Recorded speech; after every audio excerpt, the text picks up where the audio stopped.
denomina Cicerón. En la tabla séptima hay un comentario que dice, si dos personajes tienen una diferencia y si en el camino tienen un arreglo, se acaba el problema. En caso contrario, tienen que ir al comicio. Y ahí viene nuestro nombre de comisionado y de comisiones. Tienen que ir al comicio, que es una parte donde las gentes van a arreglar su situación. En caso de que no lleguen a un término, el juez determina quién tiene la razón. Pero también aquí priva el diente por diente y el ojo por ojo.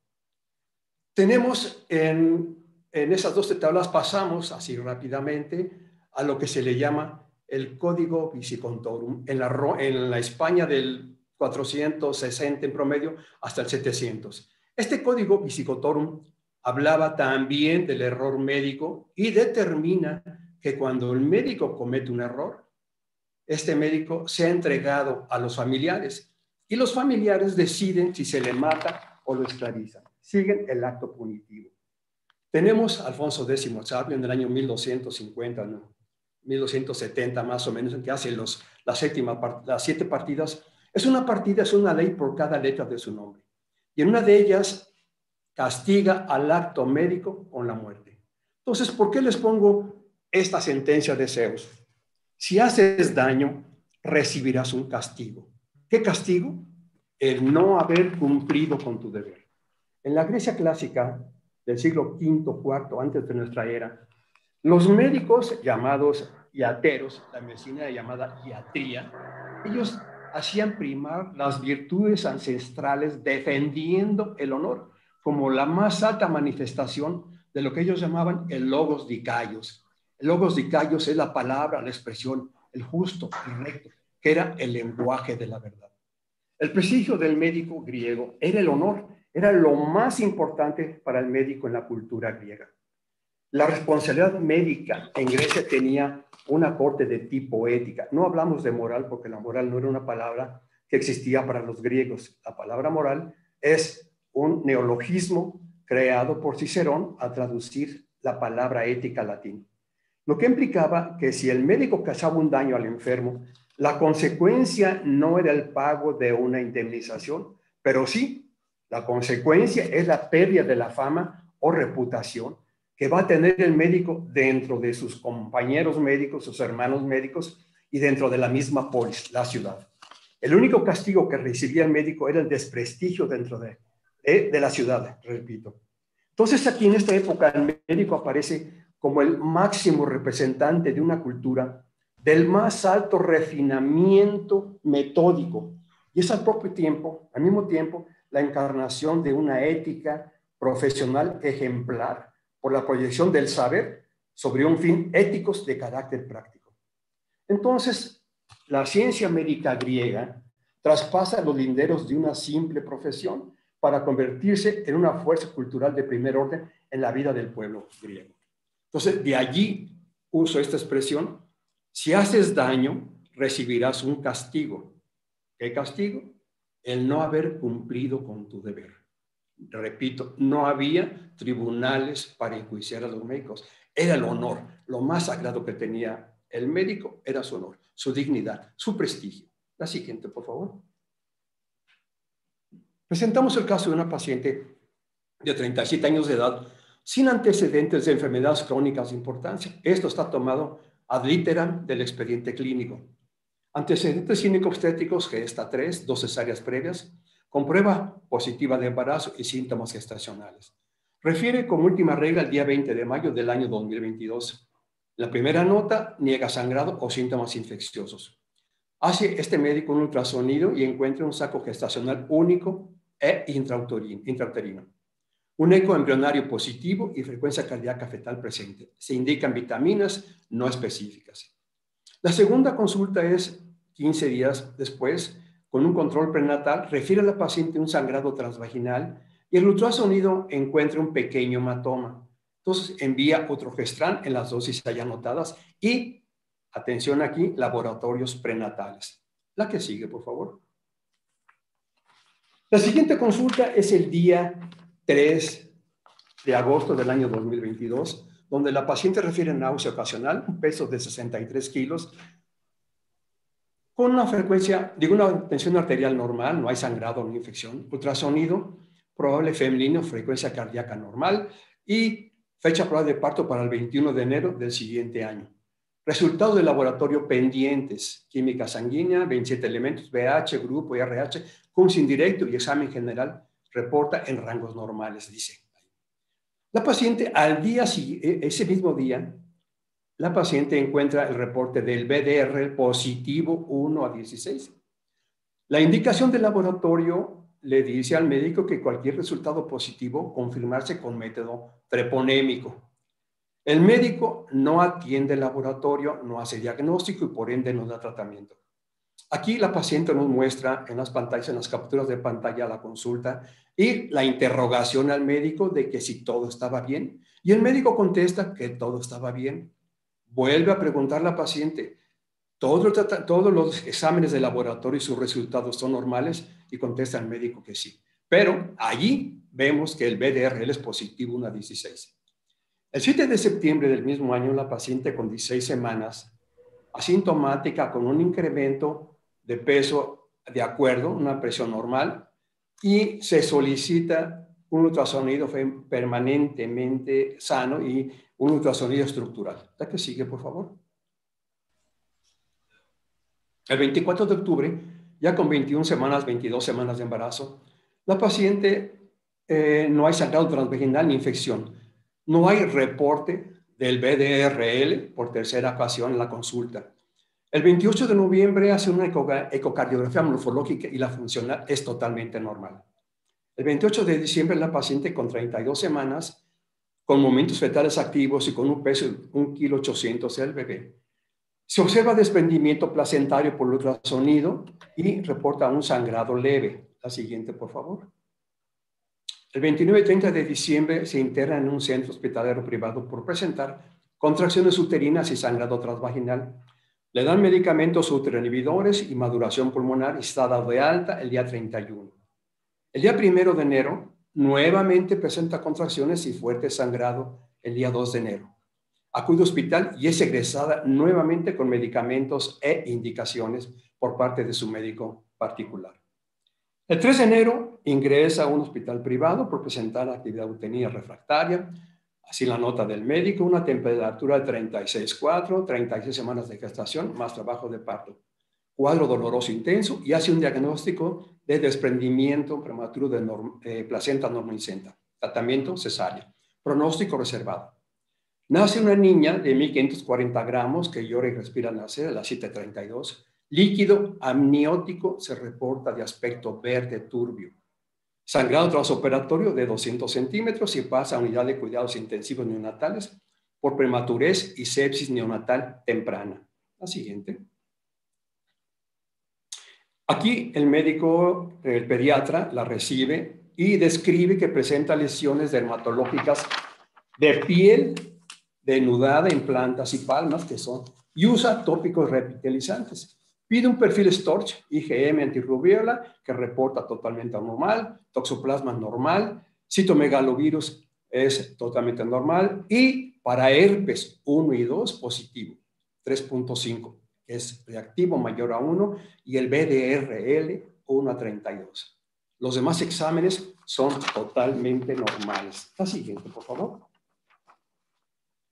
El diagnóstico de pediatría hace una neumonía neonatal, una apnea del prematuro, una sepsis neonatal temprana, una sífilis congénita, además el herpes simple. La siguiente.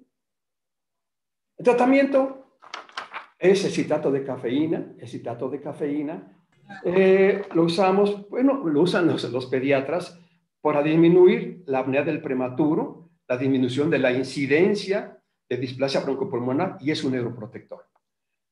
Hasta los 6 días de vida lo usa. Usa los repitelizantes como el epiteliale, gusarina, equapor. Usa la penicilina G sódica cristalina y amicacina, ciclovir. Usa la campana cefálica, alimentación por zona. Y 10 días después del hospital privado le egresan por situación económica, ya no se puede seguir pagando esto, y pone que son pendientes el aciclovir para cumplir el esquema de 21 días, la valoración posterior con los servicios de especialidades específicos, con los controles de BDRL y lo que es lo adecuado. La que sigue, por favor. Entonces, ingresa el día 13 de enero del 2023 al seguro, con sus diagnósticos de recién nacido prematuro, de pretérmino, de 31 semanas de gestación, con síndrome de estrés respiratorio, sepsis neonatal temprana, sífilis congénita, infección por virus del herpes simple y lesiones dermatológicas secundarias. Ellos continúan con el tratamiento de cefotaxima, ciclovir, cisaprida, penicilina G sódica, oxígeno complementario, los campos pulmonares, le piden la fontanela transesfenoidal y eso es totalmente normal, dándola de alta hasta el día 23 de marzo del 2023. Es decir, estuvo internada 66 días más 10 días de la primera internación. Esta niña estuvo en internamiento de 76 días. La que sigue, por favor. Bien, hagamos un pequeño recordatorio. ¿Qué es la sífilis? Sabemos todos que es un parásito obligado del hombre, no se conoce, hay 3 o 4 tipos más de sífilis, no se conoce un reservorio animal. Y aquí el primer individuo género Homo diagnosticado hace 15.000 años, pero estudios evolutivos posteriores han demostrado que este no estuvo afectado por una cepa relacionado con las cepas actuales. La teoría, la siguiente, es que esto fue una etapa de hace 14.000, 15.000 años, en que las migraciones de África del Norte hacia todo el país traían el factor treponémico. Y vamos a ver que esto llega a Europa, pero América permanece virgen porque no había el contacto con los europeos. Pero aquí había un tipo de treponema, el mal de Pinto, donde estos tipos de conquistadores, González Fernández de Oviedo, en su Historia General, Bartolomé de las Casas, Historia de las Indias, el médico Ruy Díaz de la Isla, hablando del mar serpentino, todos decían que los indígenas tenían ese tipo de problemas y los españoles lo tenían por haber ayuntado y haberse acostado con las indígenas.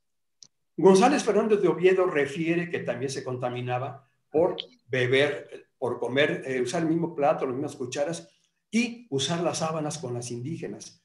Pero también refiere que había una curación en un palo específico de la isla de Santo Domingo, la Hispaniola, que era el huaycaco. Y entonces,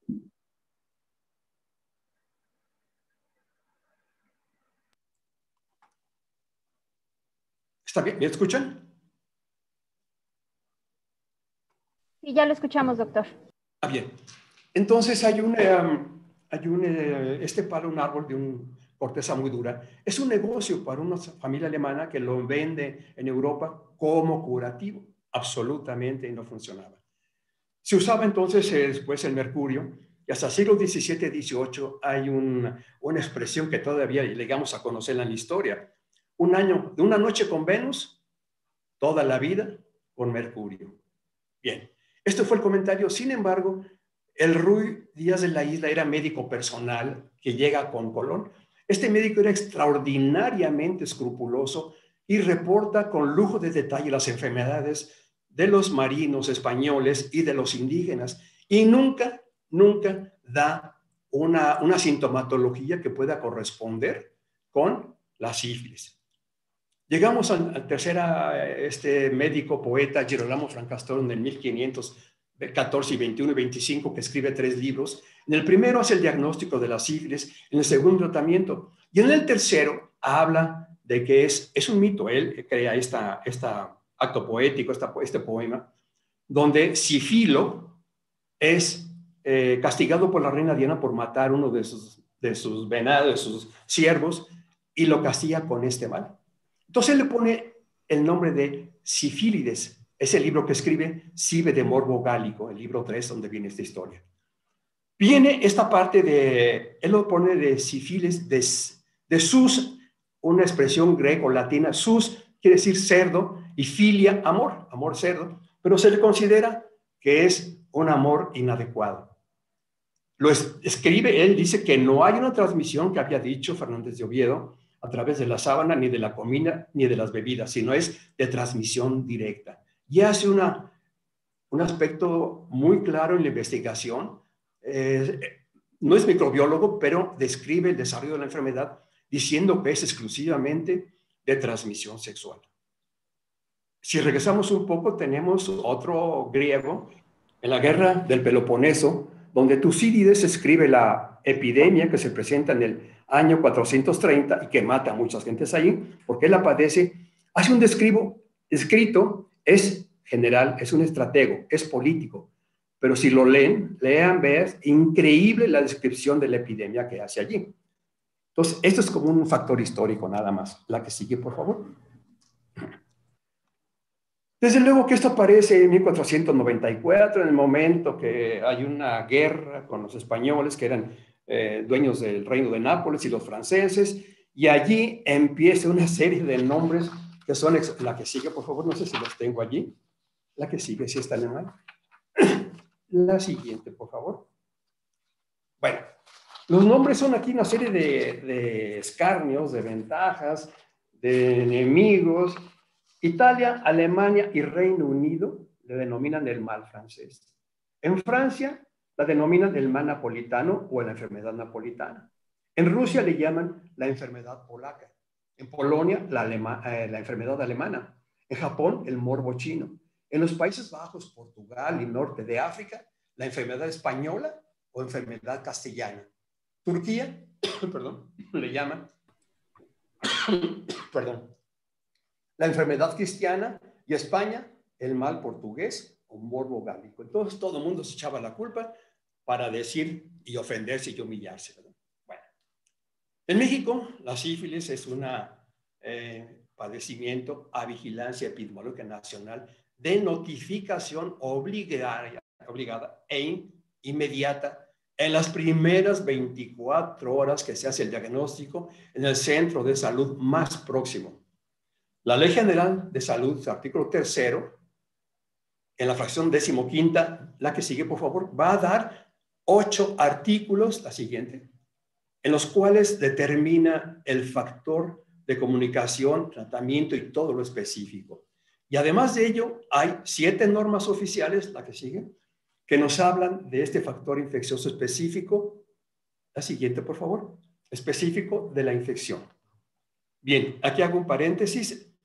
En México tenemos una serie de normas y leyes, empezando por el artículo 4 de la Constitución Política Mexicana, 2, con los 482 artículos de la Ley General de Salud, más hay 80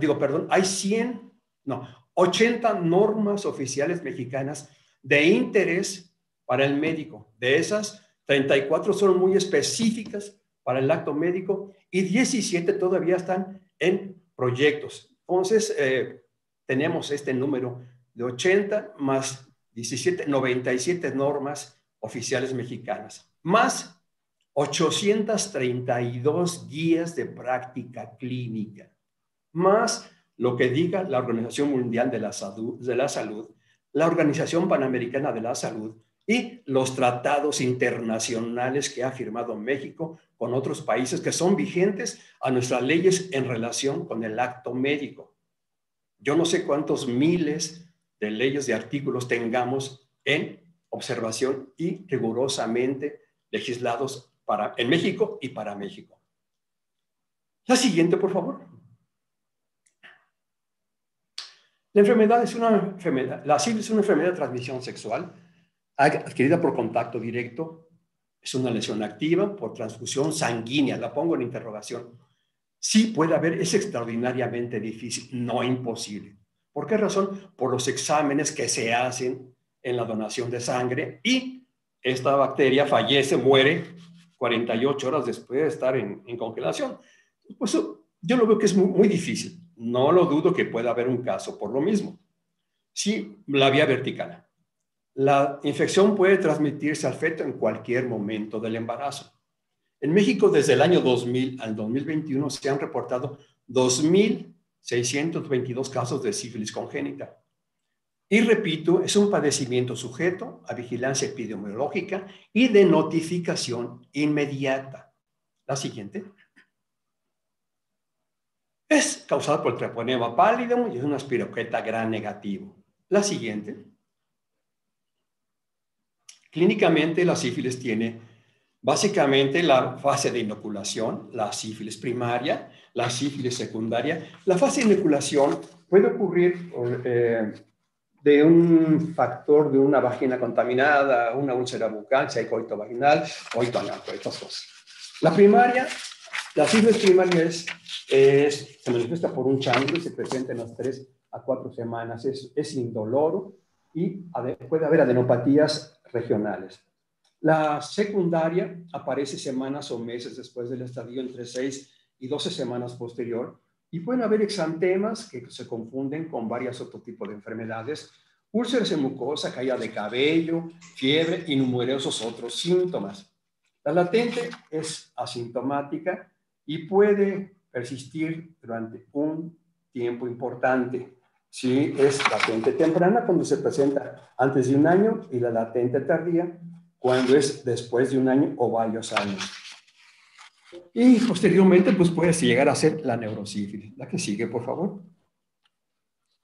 Los exámenes de laboratorio es requisito indispensable a una mujer embarazada solicitar la prueba no treponémica. Son 2 pruebas no treponémicas y otras 2 treponémicas que son específicas. La no treponémica no es específica, pero se solicita, como en este caso la paciente mencionada, VDRL y el RPR a toda mujer cuando inicia su control prenatal.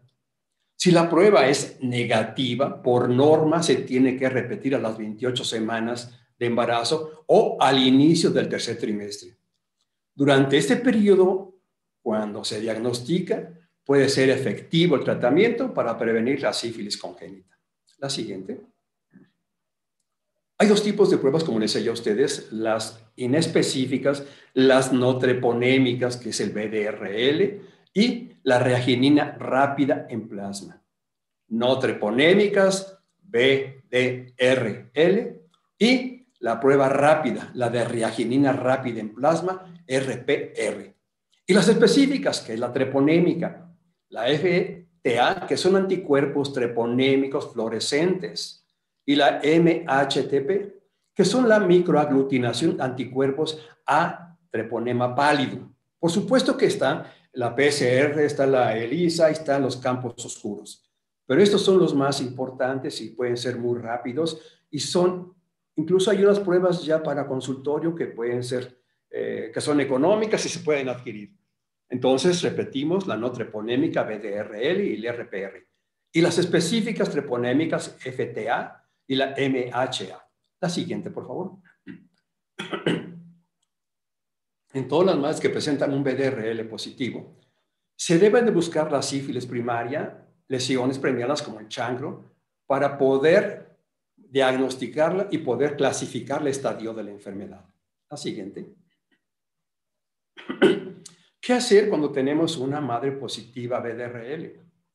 Al momento del parto siempre debe realizarse otra serología y no debe autorizarse su egreso hasta que no tengamos la madre e hijo sin conocer pruebas de laboratorio.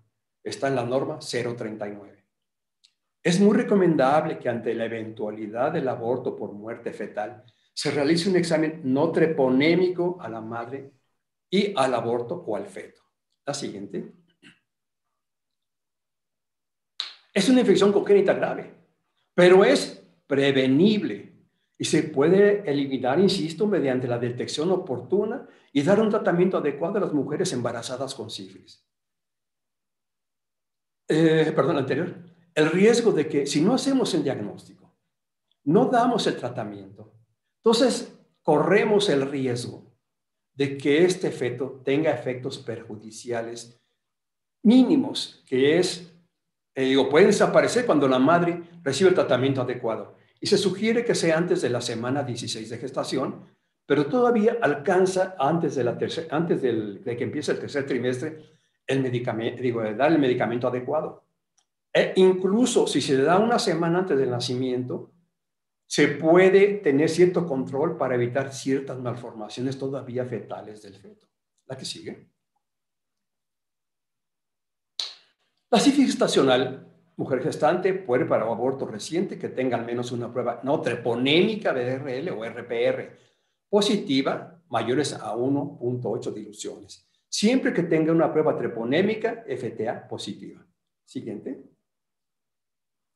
La congénita, pues depende del periodo de aparición en el bebé. Es temprana antes de 2 años de vida y tardía desde después de 2 años de vida. La mayoría de los recién nacidos con sífilis congénita son asintomáticos al nacer entre el 60 al 90% de los casos. La sífilis primaria actualmente tiene una muerte de 212,000 casos al año. En Estados Unidos, del 2010 al 2022, ha tenido un incremento del 500%. Es impresionante. La que sigue.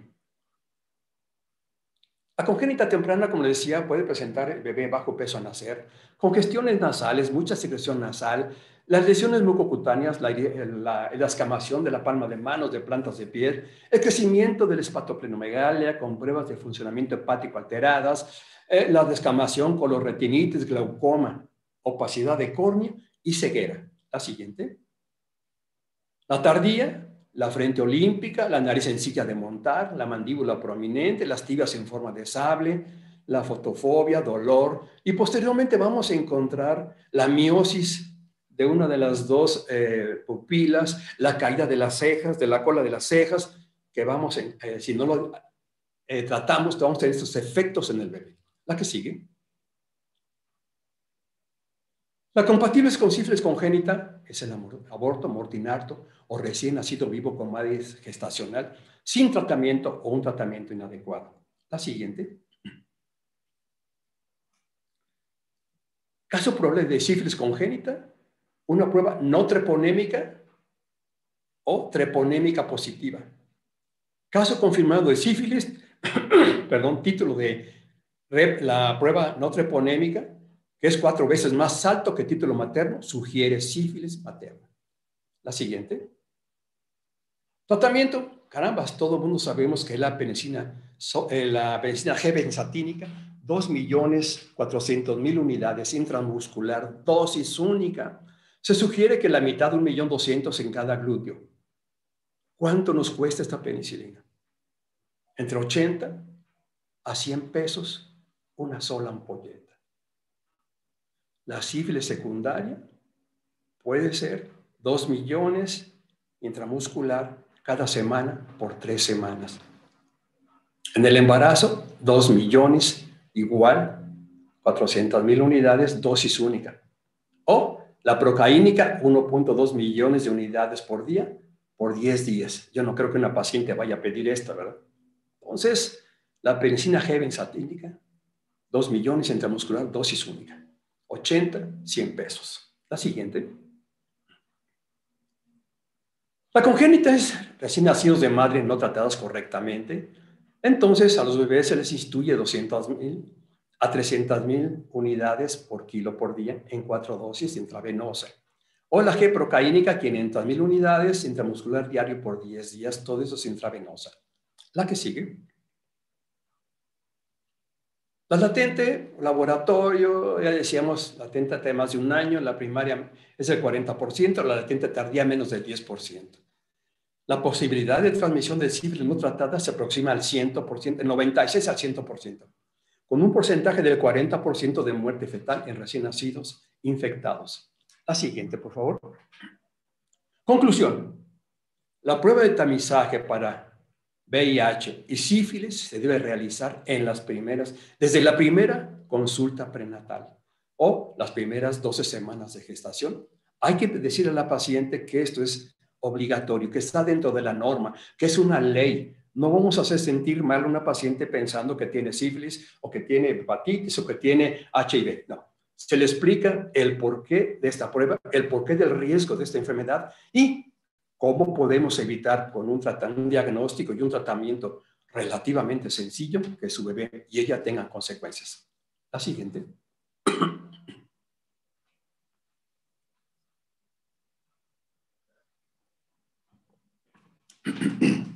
La siguiente, por favor. Muy bien. ¿Qué es la Lex Artes médica? Era lo que los griegos llamaban el arte de la medicina, el arte médico, el arte de hacer medicina. Tenían increíble reuniones entre los mismos médicos griegos para buscar la manera de lograr, de tener la mejor comunicación con un enfermo. ¿Cómo explicarle su problema? Había dos tipos de médicos, los médicos para esclavos y los médicos, vamos a llamarle médicos pacientes privados, ¿sí? Para la gente libre. En una plática, en una conversación entre un médico que atiende esclavos y un médico libre, el médico esclavo, le pregunta: no entiendo cómo es que le explicas al enfermo su mal cuando deberías de dedicarte a curarlo. Y el médico griego, el médico privado, le explica: si yo educo al enfermo en la pérdida de su salud, en la pérdida de su equilibrio, él va a cuidarse y ya menos veces se va a enfermar y menos veces va a consultar al médico. Esa era la Lex Artis. Esto es los conocimientos, las habilidades, las destrezas, los criterios que han sido aceptados universalmente por los pares médicos y que son lo que orientan al abogado a decir si el médico cumplió con el ars médica o no lo cumplió. La que sigue. Entonces, la responsabilidad médica profesional es el resultado de la mala práctica médica, la cual puede deberse a negligencia, que sabemos muy bien, que es hacer lo que yo no debería de haber hecho, o, en este caso, no hacer lo que el médico debería de haber hecho. La impericia, no tener la capacidad para resolver un caso, y la imprudencia, ser atrabancado. Yo lo hago, yo lo puedo hacer, sí, cómo no, eso no. Entonces, de acuerdo al expediente clínico, como comenté, no existe alguna nota de haber comentado el resultado del BDRL, de hacer el diagnóstico, de confirmarlo con RPR o pruebas específicas, las treponémicas, de hacer un seguimiento de la enfermedad y menos de establecer el tratamiento oportuno y adecuado. La siguiente. Aquí el médico incumple con la obligación de informar a la paciente del proceso infeccioso que presenta y de los riesgos, como he dicho, de asumir la evolución de su embarazo y de no hacer una notificación oportuna a las autoridades sanitarias correspondientes, que se debe de hacer, insisto, 24 horas. A partir de que yo me entero, tengo que informar inmediatamente a la autoridad sanitaria más cercana a mí. Existe una negligencia y una impericia escrita. Es una clara transgresión a la Lex Artis Medica por no actuar en forma profesional y adecuada. La impericia escrita. ¿La que sigue? Vuelvo a insistir, a toda mujer embarazada se debe realizar la prueba BDRL o RP. Las pruebas específicas treponémicas hacen el diagnóstico presuntivo de la enfermedad y se exige al menos uno de dos tipos positivos, el BDRL y el FTA. Si la prueba inicial es negativa, lo digo, debe repetirse a las 28 semanas o al inicio del tercer trimestre del embarazo. La siguiente. De esta manera, el tratamiento adecuado puede prevenir la sífilis congénita. La siguiente. El médico no valora los resultados de laboratorio solicitados, por lo que queda incompleto el protocolo de estudio para prescindir o confirmar la presencia de sífilis en la paciente. Y consecuentemente, la sífilis congénita de la recién nacida, se hace el estudio, pero no fue valorado. El no establecer nota de apreciación, seguimiento y tratamiento ante dicho resultado, se incurrió una grave omisión de atención prenatal. La siguiente. Tiene varios momentos claves para poder evitarla o tratarla y no se dé la transmisión congénita. La que sigue. Entonces, repetimos, se establece una responsabilidad civil profesional de mala práctica médica por negligencia, al haber incurrido en omisión, al no haber completado los estudios para descartar o confirmar la presencia de sífilis en el embarazo, generando sífilis congénita presentada en la recién nacida, ocasionando un daño. Negligencia por omisión, a no haber hecho diagnóstico y por lo tanto el tratamiento oportuno de sífilis en el embarazo. La que sigue. La comisión de conciliación, la Comisión Coahuilense de Conciliación de Arbitraje Médico, actuando como vía arbitral para resolver sobre el fondo del presente asunto, lo declara procedente. ¿La que sigue? Entonces termino con esta frase también de un filósofo alemán, Karl Popper, que me encanta lo que dice: debemos hacer todo lo posible para evitar los errores, y precisamente por eso hemos de recordar lo que cuesta evitarlos y que nadie finalmente consigue completamente cometer un error. Y todavía dice, aquel que ha dicho que nunca ha cometido un error, habrá que revisarlo, porque seguramente está en un error. Muchas gracias.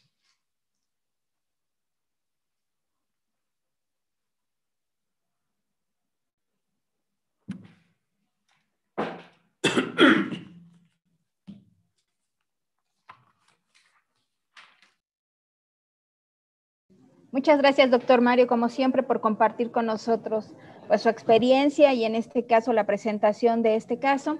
Abriría en este momento el espacio por si tienen algún comentario, alguna pregunta de manera directa para el doctor. Doctora Leti, adelante, por favor. Buenos días, Leticia Dianda de la Comisión Nacional de Arbitraje Médico en la Ciudad de México. Doctor Ortega, pues muchas felicidades, no me queda más que... ¿Podría subir un poco su volumen, si es tan amable? Con todo gusto, doctor. Gracias. Buenos días, ¿me escucha? Buenos ¿Ahora días. sí? Muy bien. Muy buenos días. Le decía yo que pues no me queda más que felicitarle por su presentación que nos fue llevando de la mano en lo histórico y en la presentación del caso clínico, el cuadro que habla sobre ya de lleno en relación a la sífilis y sobre todo yo creo que se hace énfasis en algo fundamental, que como ginecobstetras, yo soy ginecobstetras y como médicos en general olvidamos que el BRL no solamente es sí para la detección de sífilis y nos puede dar incluso reacciones cruzadas. Se ha identificado que para VIH incluso se han dado falsos positivos, pero finalmente nos prende una alerta para la enfermedad de Lyme, para el mismo lupus. Entonces, es algo que desafortunadamente, y lo veo con las nuevas generaciones, como que se ha ido dejando de lado, se ha desestimado una prueba tan valiosa y sobre todo que nuestro país, a pesar de lo que se pueda esperar, sigue estando presente la sífilis en nuestra población. Y es algo que no debemos de olvidar. Y yo creo que usted pone el dedo en la llaga en lo que se tiene que hacer, sobre todo en los aspectos educativos con las generaciones que vienen y los que ya estamos en el ejercicio de la medicina, de no olvidar un estudio tan fundamental. Digo, a quienes nos toca ver estos casos en particular, pues nos damos cuenta que muchas de las ocasiones, a pesar de que está positivo, como que se desestima, como fue el caso que usted nos presentó, y es algo que pues debemos todavía de tener en mente de que está presente y sobre todo cuando se presenta en positividad, atenderlo y no decir que es un, como solemos decir los médicos, un laboratoriazo o tomarlo como un falso positivo. Negativo. Pues doctor, de verdad reitero mi felicitación, muchísimas gracias. Es cuanto. Gracias. Estoy de acuerdo con usted. Yo creo que el factor de sífilis no lo tenemos en mente. Pensamos que es una enfermedad que ya es histórica, que no existe. Tenemos en presente el VIH y luego el COVID y nos hemos olvidado de esto, de la gonorrea, la blenorragia, de la sífilis, de tantas enfermedades de transmisión sexual.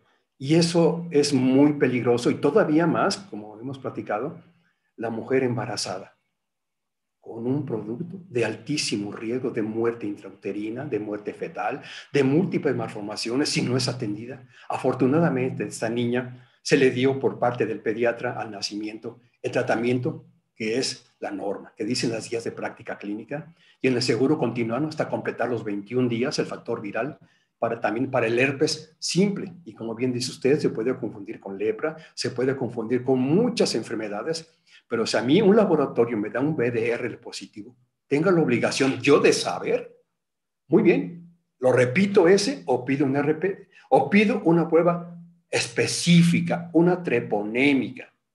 Como dije, la inespecífica, específica, treponémica, no treponémica, campo oscuro, pide un PCR, un ELISA. Tienes, afortunado, y hay muestras para laboratorio, como las muestras de examen para general de orina. Lo existen. África lo tiene, por Dios. es, desde mi punto de vista, la rapidez. Tengo una paciente 10 minutos, 15 minutos y la que sigue, la que sigue. De alguna manera interrogando a este médico, ya pasado el hecho que pagó lo que pedían, oye, ¿por qué hiciste esto? Yo soy ginecólogo también. Yo no lo conocía. Es que tienes muchas pacientes, ¿verdad? Sí. Se ha perdido el tiempo y se ha perdido el respeto a la paciente. Bueno, al enfermo, en general, en este caso a la paciente, a la mujer. Dale su tiempo, explícale, habla con un lenguaje claro, no uses técnico. Dedícate a tu profesión. No hagas dinero, haz medicina. La ética, por eso empiezo con la ética médica. Lo que nos ha llevado a estos conflictos jurídicos, porque se ha perdido la ética. Y ahí entra la bioética y otras cosas más. Pero la ética inicial, del griego ethos, yo, mi conciencia, lo que yo voy a hacer aquí, lo que yo determino que es justo, que es verdadero. Sócrates hablaba de su demonio. Voy a conversar con mi demonio. Entonces, conversemos con mi demonio. Haz bien las cosas. Gracias, doctora. Gracias. No sé si hay algún otro comentario. Digo, en el chat hay felicitaciones para usted. Doctora Arellano, ¿verdad? Sí. Sí. Adelante, doctora. Hola, Martita. Muchas gracias, Cintia. Mucho gusto, Mario. Un placer escucharte como siempre con tus conocimientos filosóficos, históricos, que pues aportan mucho más, pero lo que dices es muy importante en la relación con el paciente, la forma en que se le aborda, porque tenemos antecedentes de que se le piden a los pacientes los estudios de laboratorio y no se los hacen. ¿Por qué? Porque no le dan la importancia, porque piensan que van a gastar en forma innecesaria, injustificada, pero bueno, la importancia que tiene el que realmente los concienticemos de la relevancia que tiene para su bebé y para la propia paciente, pues es muy importante. Estos aspectos de la relación médico-paciente que abordas, pues hay que estar insistiendo en todo momento con ellos y pues realmente no me queda más que felicitarte. Ha sido un placer escucharte. Muchas gracias, Mario. Martita, un abrazo. Gracias. Gracias, doctora. ¿Algún otro comentario? ¿Alguien que quiera participar o hacer alguna intervención de manera personal?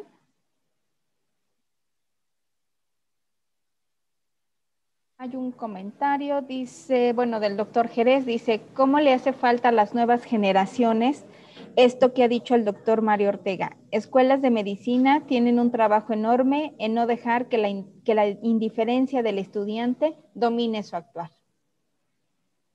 Yo creo que también está en nuestras manos, si no somos maestros en la escuela, al médico que vemos en el hospital que están ingresando como residentes de primer año o internos de posgrado, insistir nosotros aparte la importancia de la medicina, de la atención, insisto, del enfermo. Esto es una cosa espiritual. La medicina es una cosa sagrada. Para mí, es la mejor expresión que puede tener el ser humano del hombre para el hombre, la medicina. Muchas gracias, doctor. Pues hay muchas felicitaciones por su presentación, Gracias. por lo interesante de la plática y por la excelente exposición. Entonces, no sé si hay algún otro comentario. Sí, Cintia. Adelante, ¿cómo está, doctor? Buen día. Buen día. No podías faltar, doctor. Mario, un abrazote hasta allá. Sí, me da gusto escucharte, verte, aunque sea por esta vía. Tú sabes del afecto y el aprecio que hay entre que nos tenemos, Alberto. Sí. Y pues felicitarte, Mario, por la exposición, tú siempre tan explícito y como también lo comentó la doctora que me antecedió en el sentido siempre filosófico, histórico, que siempre nos ilustras en esta parte. Quiero felicitarte de manera personal y retomar lo que siempre hemos comentado en la situación, que muchas veces no nos apegamos a las normas oficiales. Como médicos especialistas muchas veces es lo que menos a veces nos interesa saber. Siempre estamos nosotros enfocados a lo mejor a qué es la novedad en nuestra área, qué es lo más actual, y lo que ya con anterioridad ha salido, pues lo vamos olvidando, y creo que esto es un claro ejemplo. Por eso es importante de nosotros desde aquí, desde la Comisión Estatal de Arbitraje Médico de Oaxaca, el impulso que hemos siempre querido darle al derecho sanitario que debería de existir en todas y cada una de las universidades que preparan a profesionales del área blanca. Pues felicitarte y saludar a todos los compañeros y compañeras que somos miembros del CEMAN, y Cintia, que siempre ha estado disponible siempre para el trabajo y siempre colaborando con todos y cada uno de nosotros. Buen día a todas y a todos. Gracias, Alberto. Un abrazo. Gracias, doctor. Como siempre, también un gusto saber que usted siempre también comenta y siempre también está muy activo en estos temas. ¿Algún otro comentario? Alguien acaba de poner un comentario en el chat y dice así: el amor por el conocimiento lleva a el amor por la medicina y al amor por la humanidad. Es necesario y grato revisar estos temas que muchas veces se dan por sentado y que al final de cuentas nos llevan a mirar atrás y darnos cuenta de que hay cosas que nunca deben subestimarse. Muchas gracias.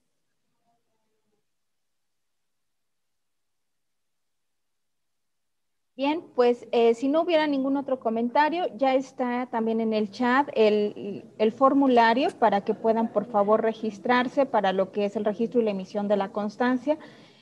Como siempre, de verdad, bueno, la cosa, aquí también hay, otro comentario. Tamaulipas dice, lo felicita y extendemos un cordial saludo a la familia Conamed. Muchas gracias. Bueno, pues por mi parte sería todo. Nuevamente agradecer al doctor Mario Sergio Ortega por esta interesante intervención y nos estaríamos viendo el próximo 25 de abril. El tema lo va a abordar la Comisión Estatal de Chihuahua con el tema de el dictamen médico institucional en el juicio oral, también la presentación de un caso técnico. Entonces, bueno, nos veríamos por aquí para el 25 de abril. Les mando un cordial saludo, espero que tengan excelente fin de semana, cuídense mucho y estamos en contacto. Gracias, doctor. Gracias a todos, gracias, muy amables. Adiós, doctor José Pablo, gusto saludarlo también. Hoy no saludé a todas las comisiones, una disculpa, pero hoy sí tuvimos presencia de Aguascalientes, Sinaloa, Chiapas, Tamaulipas, Baja California Sur, Chihuahua, Coahuila, Morelos, San Luis Potosí, Hidalgo, Nayarit, Estado de México, de la Ciudad de México y de Guerrero, de Yucatán, Sinaloa también, doctora Teresita, como siempre, a todo su equipo, saludarlo. Y creo que son todos los que tengo por aquí. Hidalgo, Michoacán, también ya los tengo por aquí anotados. Muchas gracias a todos. Excelente fin de semana.